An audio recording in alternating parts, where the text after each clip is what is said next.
പ്രളയത്തിന്റെ മറവിൽ കോഴിക്കോട് കൂടരഞ്ഞിയിൽ വ്യാപകമായി മരം മുറിച്ചു കടത്തുന്നതായി പരാതി. പ്രളയബാധിത പ്രദേശങ്ങളിൽ അപകടാവസ്ഥയിലുള്ള മരങ്ങൾ മുറിച്ചുമാറ്റാമെന്ന ഉത്തരവ് ദുരുപയോഗം ചെയ്യുന്നതായാണ് ആക്ഷേപം. ഈ ഉത്തരവിന്റെ മറവിൽ വേഗത്തിൽ പഞ്ചായത്തിൽ നിന്ന് അനുമതി നേടിയെടുക്കുകയാണ്.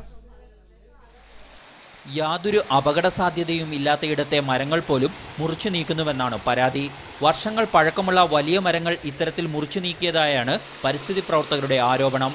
മരഞ്ചാട്ടി മാങ്കയം പാലത്തിനു സമീപം ഇത്തരത്തിൽ മരം മുറിച്ചതിനെ തുടർന്ന് പരിസ്ഥിതി പ്രവർത്തകർ പ്രതിഷേധവുമായി എത്തിയിരുന്നു. ജലനിധി കുടിവെള്ള പദ്ധതിക്ക് ഭീഷണിയാണെന്ന് കാട്ടിയായിരുന്നു ഇവിടുത്തെ മരമുറി. പ്രകൃതിക്ഷോഭത്തിന്റെ മറവിൽ വ്യാപകമായി കൂടരഞ്ഞി പഞ്ചായത്തിന്റെ പുഴയോരങ്ങളിലുള്ള മരങ്ങൾ മുറിച്ചു നീക്കിക്കൊണ്ടിരിക്കുകയാണ്. ഈ വിഷയത്തിൽ അടിയന്തരമായ അന്വേഷണം വേണം. ഇതുമായി ബന്ധപ്പെട്ട് വീഴ്ച വരുത്തിയിട്ടുള്ള ഉദ്യോഗസ്ഥർക്കെതിരെ നടപടി ഉണ്ടാകണം. ഉരുൾപൊട്ടലിന്റെ പശ്ചാത്തലത്തിൽ നിരവധി പേർ മരം മുറിക്കുന്നതിനായി പഞ്ചായത്തിൽ അപേക്ഷ നൽകിയിരുന്നു.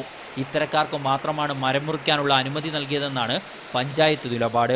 കാലാവസ്ഥാ വ്യതിയാനത്തെ തുടർന്ന് മരങ്ങളെല്ലാം ചെരിഞ്ഞ് അപകട ഭീഷണിയായ സാഹചര്യത്തിലാണ് മരങ്ങൾ മുറിക്കുന്നതിന് വേണ്ടി ധാരാളം ആളുകൾ പരാതി തന്നതിൻ്റെ അടിസ്ഥാനത്തിൽ പല ഇടങ്ങളിലും പരിശോധനകൾ നടത്തും മരം മുറിക്കുന്നതിനുള്ള നിർദ്ദേശങ്ങൾ നൽകിയിട്ടുമുണ്ട്.